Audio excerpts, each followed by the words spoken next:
शादी के कुछ साल तक तो सब कुछ ठीक था, लेकिन धीरे धीरे प्यार की जगह कड़वाहट ने ले ली और रोमांस की झगड़े ने।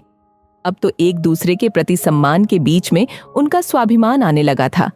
एक समय था जब दोनों को लगता था कि वे एक दूसरे के बिना जी नहीं पाएंगे, मगर आज वहीं दो प्रेमी एक ही छत के नीचे अजनबियों की तरह जी रहे थे।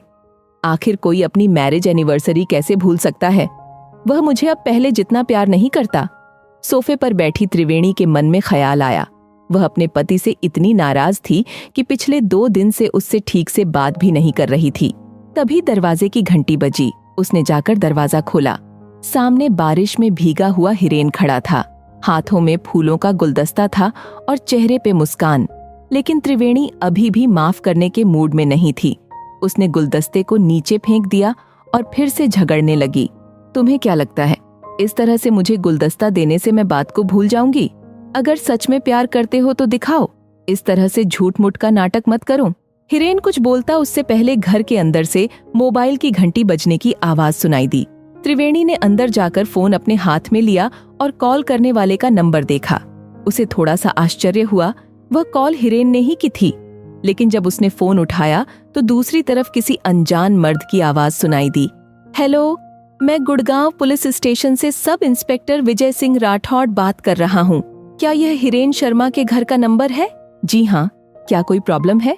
मुझे खेद है, लेकिन एक दुर्घटना हुई है जिसमें एक आदमी की मृत्यु हो गई है। हमें उसकी जेब से एक वॉलेट और एक मोबाइल फोन मिला है, जिसमें आपका नंबर होम के नाम से सेव किया गया है। हमें उसके शरीर की पहचान करने के लिए किसी की आवश्यकता है। क्या आप अभी सिविल हॉस्पिटल आ सकती हैं? त्रिवेणी का दिल बैठ गया। वह अचंभित थी। उसने कहा, लेकिन मेरे पति तो यहाँ घर पर हैं, मेरे साथ। क्षमा करें महोदया, लेकिन यह घटना 2 घंटे पहले ही हुई, जब वह रेलवे स्टेशन से बाहर निकल रहे थे। त्रिवेणी अपना होश खोने लगी थी। ये कैसे हो सकता है? उसने पहले किसी से सुना था कि कभी कभी आत्माएं इस दुनिया को छोड़ने से पहले अपने प्रियजन से मिलने आती है। अपनी आंखों में आंसू के साथ वह भागती हुई हॉल में पहुंची। हिरेन वहां नहीं था। पुलिस वाला सही कह रहा था। अब उसे पछतावा हो रहा था। हिरेन मरने के बाद भी आखिरी बार उसे मनाने आया था, लेकिन उसने गुस्से में आकर उसके साथ घटिया किस्म का बर्ताव किया। कितनी झल्ली हूं मैं। वह रोती हुई फर्श पर बैठ गई। उसने अपना मौका खो दिया था, हमेशा के लिए। उसे पुराने दिनों की घटनाएं याद आने लगीं।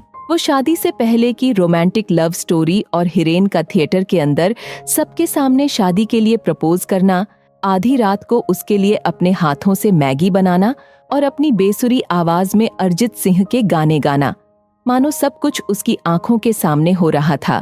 त्रिवेणी ने अपनी आंखें बंद कर लीं और भगवान से प्रार्थना करने लगी।